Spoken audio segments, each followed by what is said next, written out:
are doing fine. Before beginning, I want to just send a message to everybody that these are hard times, these are very trying times, and I just hope we all come out of it with the best of our health, with the best of our spirits. Listen to what the doctors have to say, maintain hygiene, drink lots of water. And I know it's very boring, being stuck in your houses, but that's because we need to do this for everybody, and I hope these times run off pretty fast. So to help you with this quarantined life, I'm here to bring you to the third class of Goblin Market. We have gone through the whole text, and this is more like a revision where we will be looking at the various aspects of the poem which you might find useful while attempting any university examination or any assignments that you have to cover on this poem. So basically we will be dealing with three major aspects of the poem. First, we will look at the central symbols of the poem. Then we will talk about the dominant themes which again are related to the symbols which we will be discussing. And then finally we will try to understand this concept of feminism, this concept of sisterhood, which is again one of the major themes, but it needs a bit more elaboration in the context of this particular poem. So now first let us look at the prominent symbols in the poem. Now when I was reading through the lines, we have talked about different words which have bigger meanings or larger significations than they mean apparently in the text. This is what you might call a symbol. A symbol is where a word stands for something more than what it means in any text.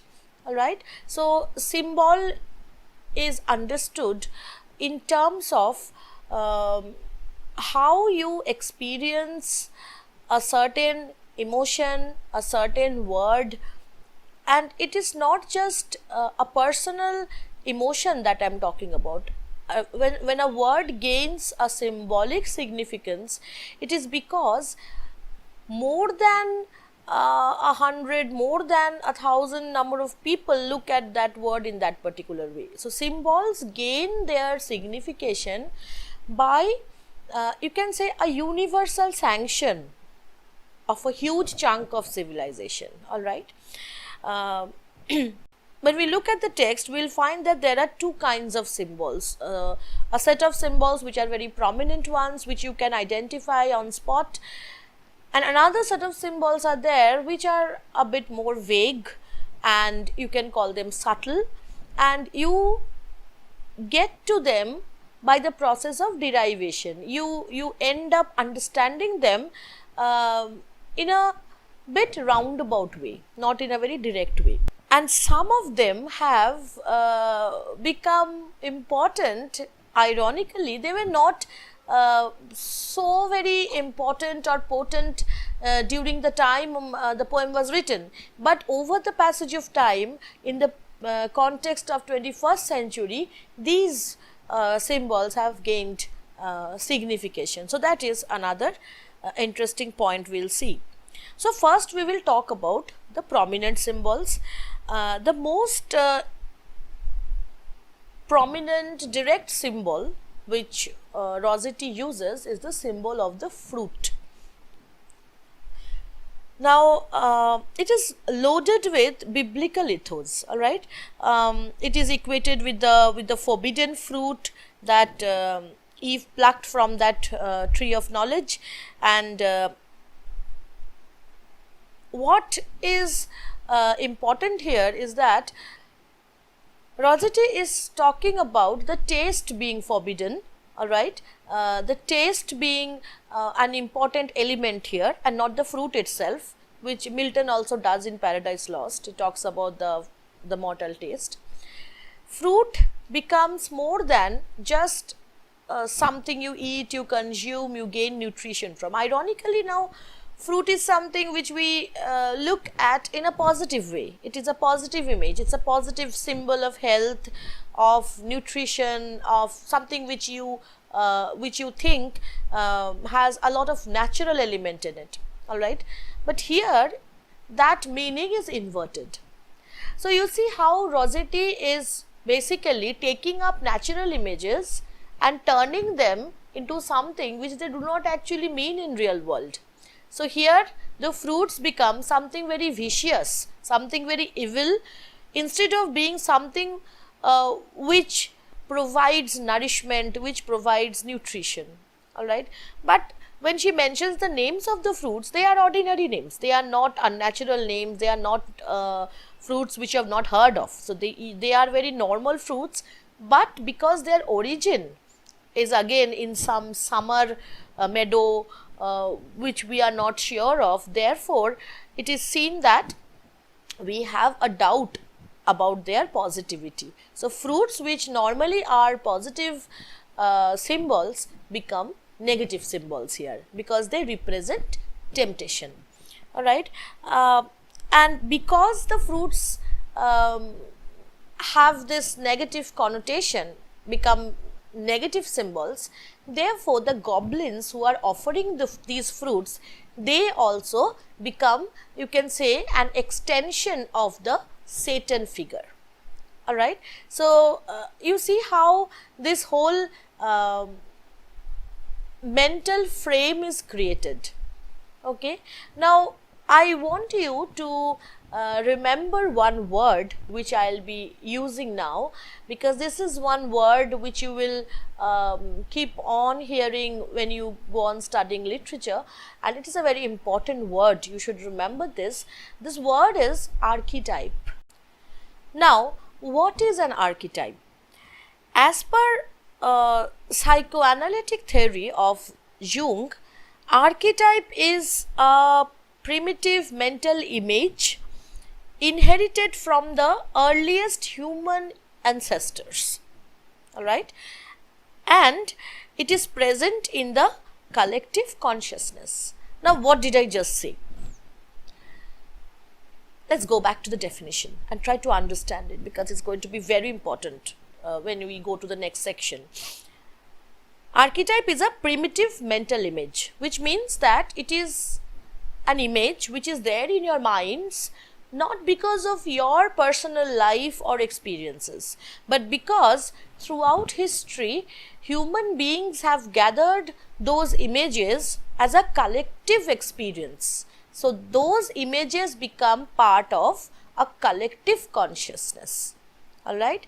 Now you might say that Christianity is just one religion, Islam is another, Hinduism is another. So what might be an archetype for the Christians might not be an archetype for us Hindus, or might not be an archetype for our Muslim brothers. Very true.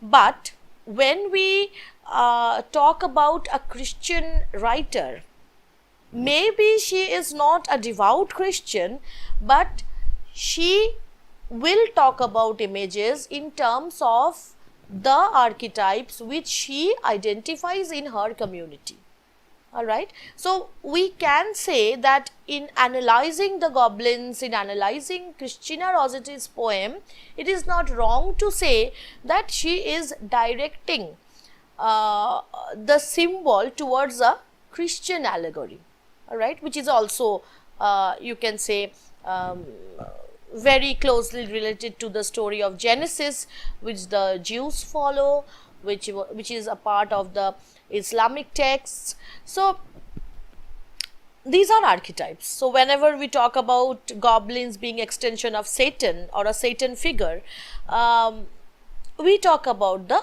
archetype figure of Satan appearing through the figure of the goblins, right. So the whole story as we see, is a story of fall and resurrection. So this whole pattern of the fall, where somebody commits a sin, falls, is going through damnation, and then something happens that they revive and resurrect. This is the story which Rossetti is capturing. So obviously these stories, or this kind of a story, will have a Satan figure, will have a human figure who is susceptible to damnation, to temptation. There will be a Christ figure who will be instrumental to bring about that resurrection, that rise from the fall. Okay, so these are the archetypes which we can see as symbols in the poem. All right. For instance, talking about archetypes, when we hear the word gold, all right, white, we think about something pure, innocent, valuable. Now this is very unfortunate that whenever we think about white, we think about pure, and that leads to a lot of discrimination against people based on their skin color. Okay, so, or color of your hair. If you are a blonde white woman, you are looked at as a symbol of purity. That is not true. Okay, those are the qualities of the soul, your purity, your innocence, your honesty. They have nothing to do with the color of your skin, but that is how archetypes play inside the human consciousness. Now when you look at this poem, you will notice that she is using words like golden hair, white dress. Okay, so it is as if she wants to project them as manifestation of our idea of innocence, of the reader's consciousness about purity, about virginity. So all these things are portrayed here through these words. She is using colors as a very potent device to communicate this element of innocence, purity in the sisters. You remember when Laura, she had golden hair, she clips off a part of her golden hair, golden lock, then she comes back, and when she starts going through that phase of depression, her hair turns grey. So there is a direct connection between the change in color of the hair to the change in her situation. Okay, so this is how Rossetti is using colors as symbols of purity, as symbols of tarnishing. When you get polluted, corrupted, the gold becomes grey. Okay, it's a symbol of age, it's a symbol of wasting away. All right, it's a color you associate with degeneration. Talking about purity, innocence, and I have also mentioned this in my previous class, that in describing the goblins, Christina Rossetti uses the word dove, remember, and which is again a symbol of purity and innocence. Now why she does that? Because the goblins were not like doves. Their words were like that, they were behaving like doves, because when temptation comes, they take the shape of something alluring, something attractive, so that you cannot understand that it is basically evil. Alright, so it's like a mask which they are wearing. Coming back to the sisters, you notice that in the face of temptation, both are compared to lilies. Now what are lilies? Lilies are white flowers. Usually we consider them as very pristine, very pure, and all flowers are innocent, but lilies are special. They look very simple and unlike roses, which look very complicated, as if they hide a lot of things in them, in their folds.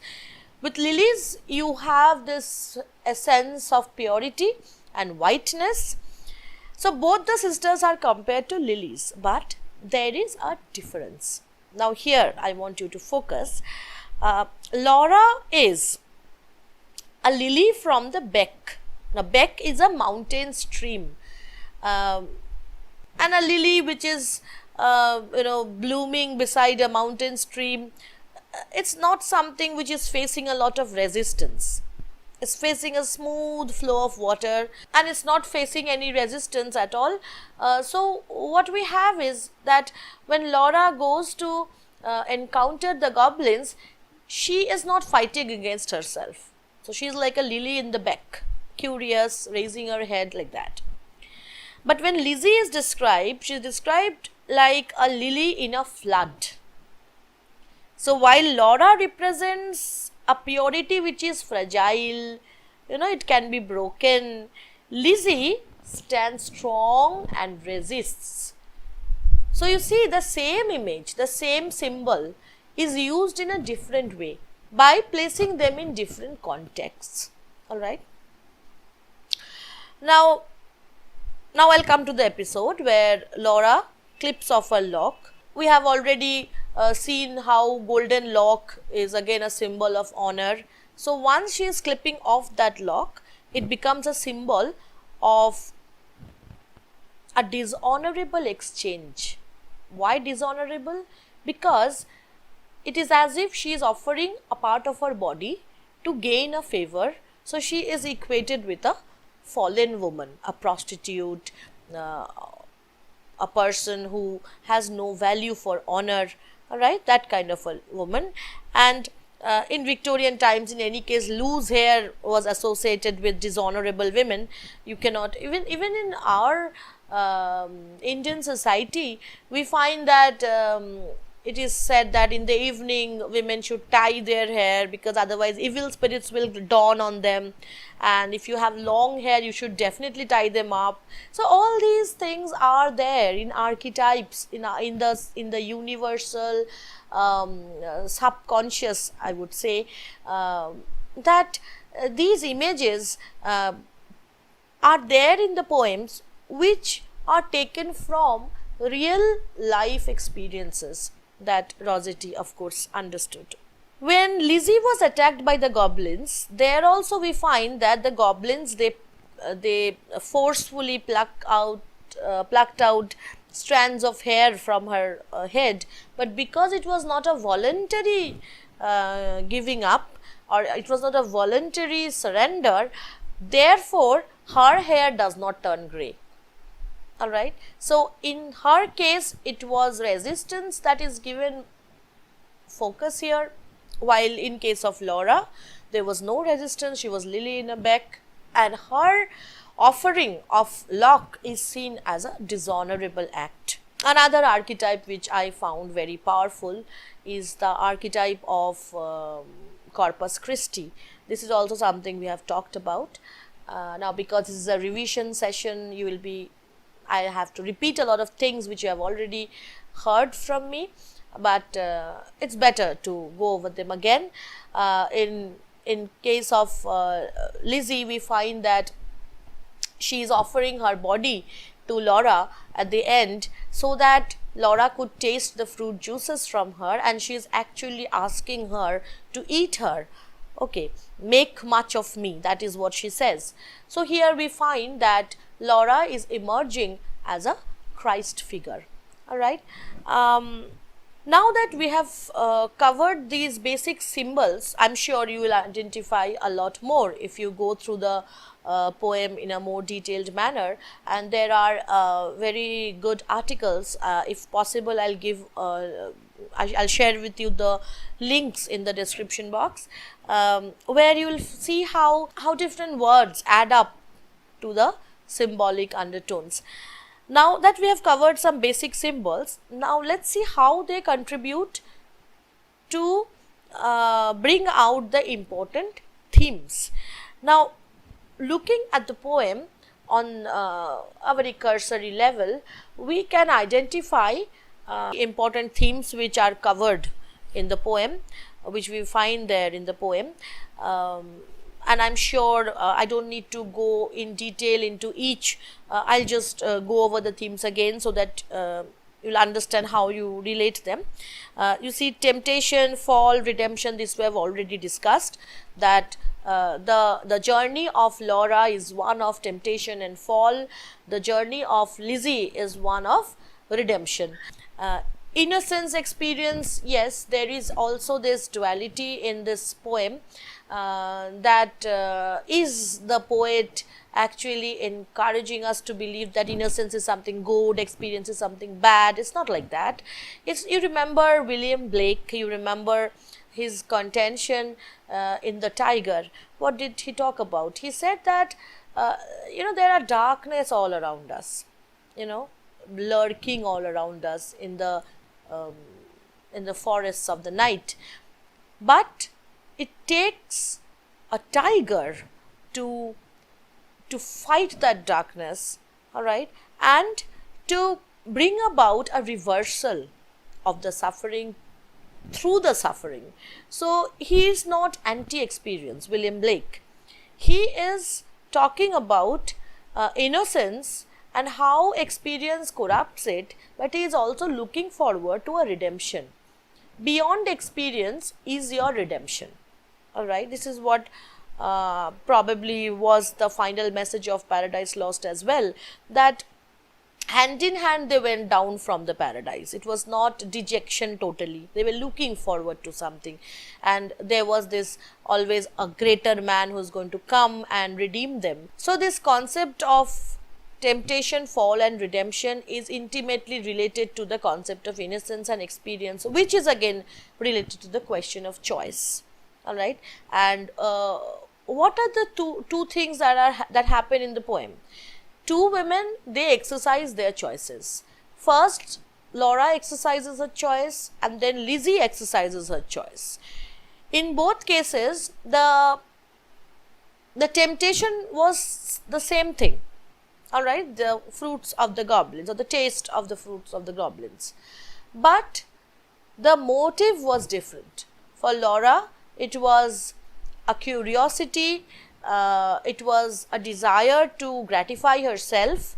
In Lizzie, it was something to help her sister with. It was motivated by a selfless act of sacrifice. She knew that it was not going to be a pleasant thing for her, and she did not use those juices for her gratification. She did not consume them. She brought them as antidote for Laura. So we see that choice is not related always to action even. Choice is related more to intention. It's not what you do, but why you do. So the focus is more on the intention, which turns an act into a sin or redemption. Right? So the same act of going and asking for the fruits from the goblin is seen to generate different consequences for Laura and Lizzie. All right. An important theme which we also have to remember is the connection between woman and commerce. All right. So when Lizzie goes, she has a penny. When Laura goes, she has nothing. Now, if Laura had a penny, maybe she wouldn't have needed to snip off her lock. It was just because she was unable to pay them, she had to pay that high price. So this also shows that it was very unfortunate that women could not claim any property as their own. You remember when Lizzie was running back from the goblins and she could hear that penny jingle in her pocket, she was very happy because maybe she took a penny, but it is better if she did not spend it. So the agency of spending is something which women did not have at that juncture. When they spent something, they had to give someone some justification, some accounting that it was not enough that they could spend it on themselves. All right. So we come to this concept that economics was the realm of the man. It was not a woman's world, and this is also important from the point of view of the of the feminist movements that we were seeing during those times. We have talked about earlier about the three waves of feminism. The first wave was during this period when the focus of the activists, the feminists, was how to make women have those rights with regards to property, with regards to voting, all right, and medical health care, those rights which men enjoy. So it was a time when women were not given any sanction to exercise any rights, let alone rights about property or ownership.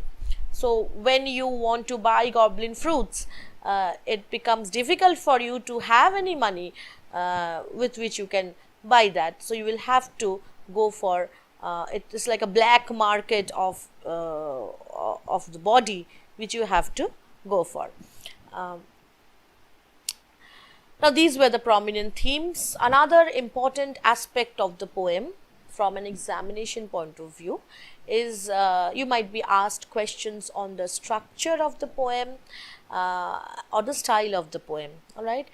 Structurally it is a narrative poem. It's a fable, you can say, fable like poem. It has a rhyme like a fable, almost like a fairy tale, as I had said, and that is the main problem of the poem.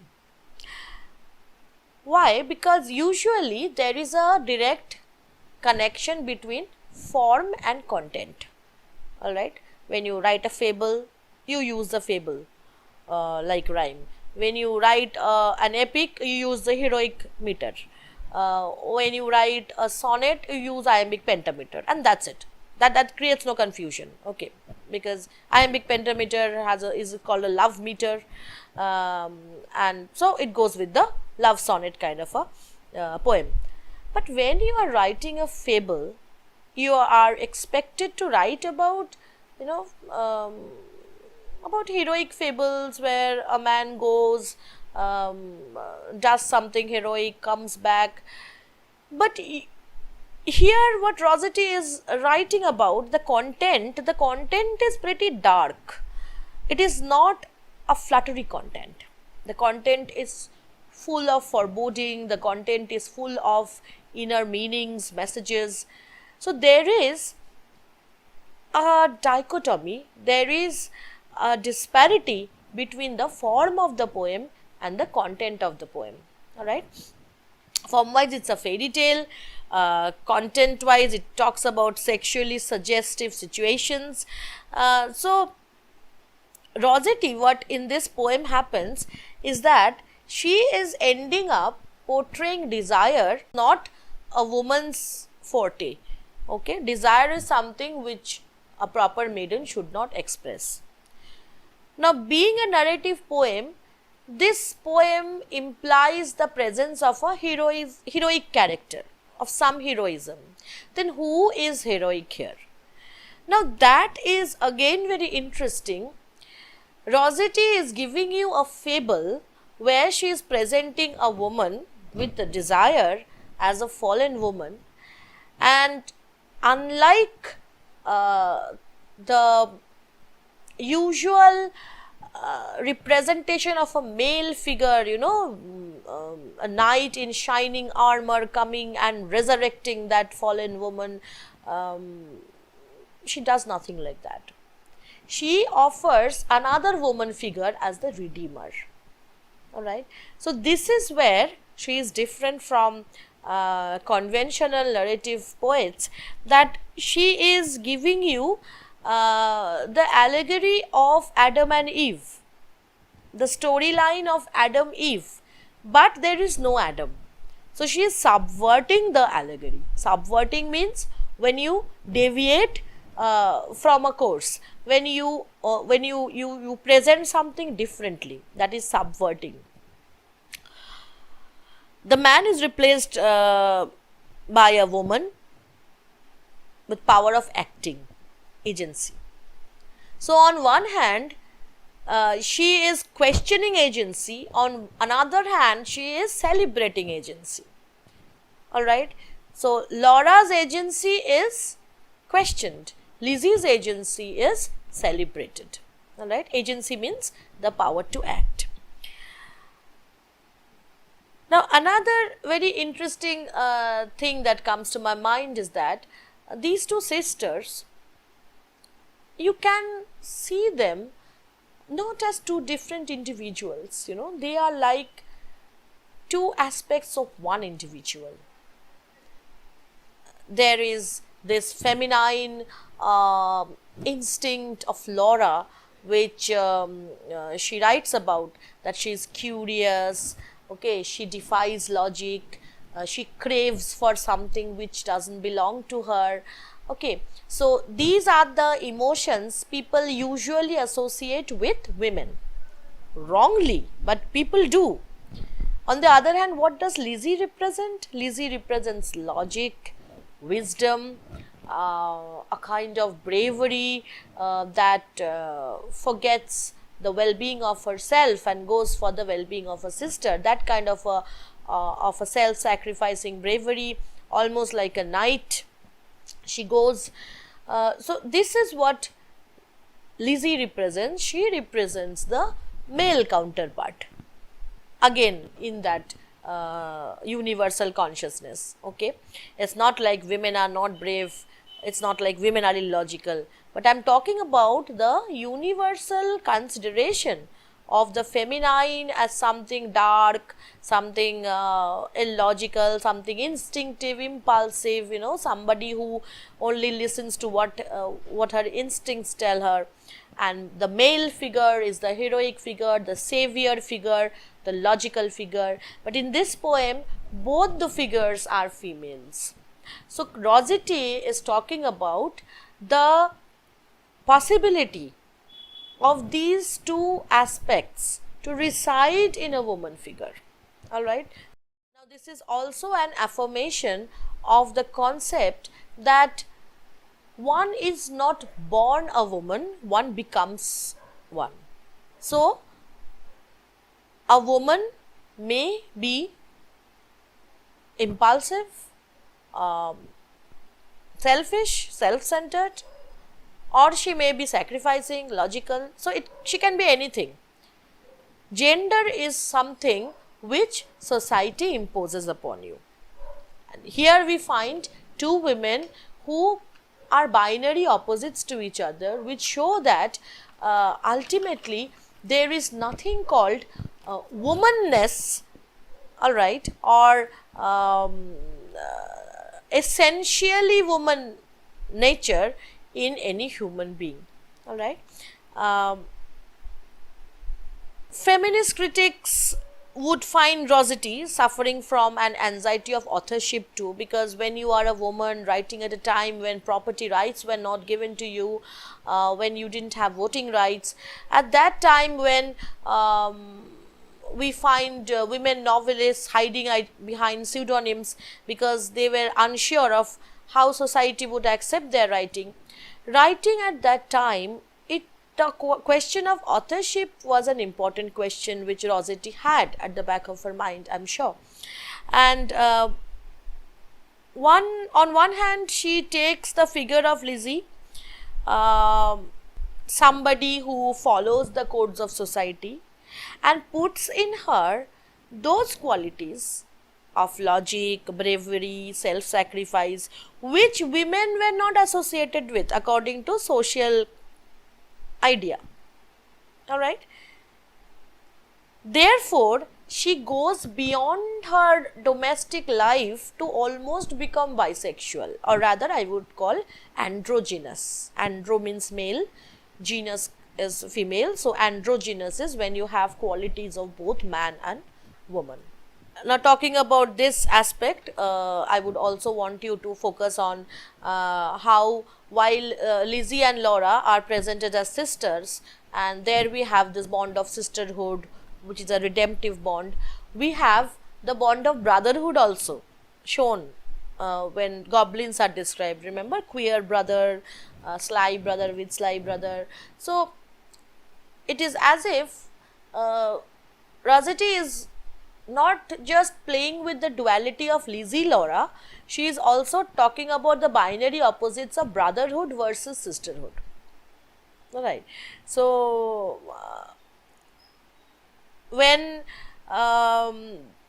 she talks about sisterhood, she talks about a bond which protects, okay, which secures, which self-preserves. When she's talking about brotherhood, it's like they are acting as a team to corrupt somebody. So here she is definitely putting sisterhood much above brotherhood.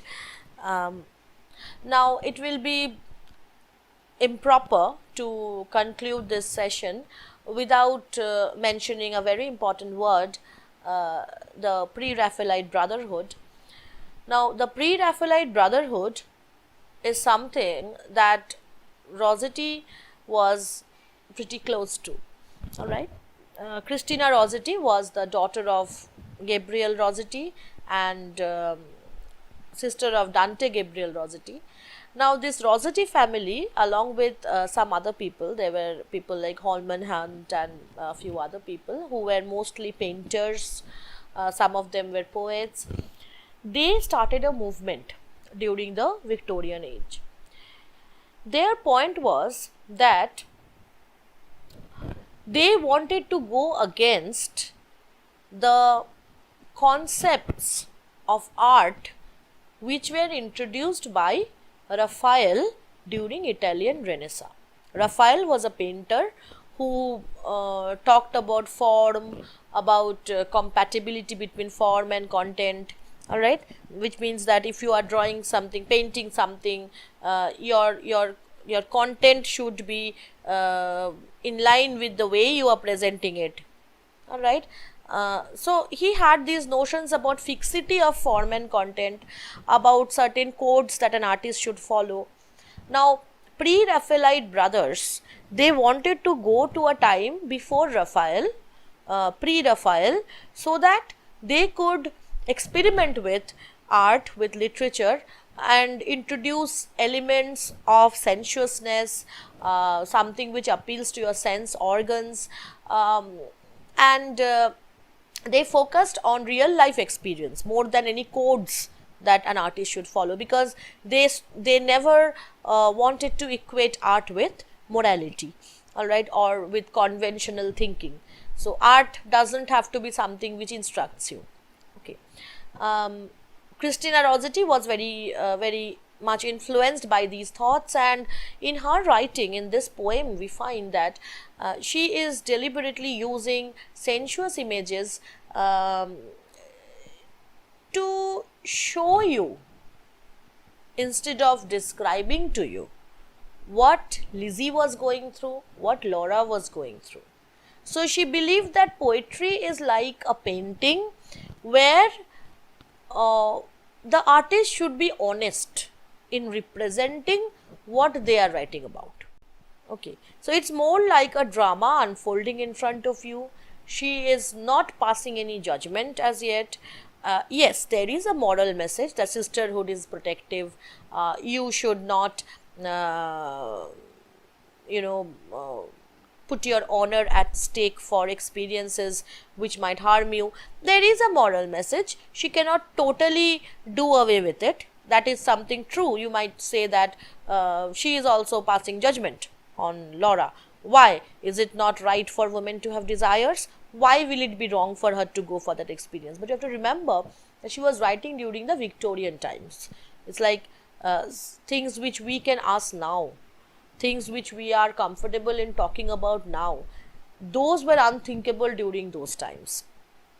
Okay, those were the times when Eustacia Vai was considered to be a villain because she wanted to just simply go to Paris and enjoy life, because enjoying life was something not considered to be compatible with the duty of a woman.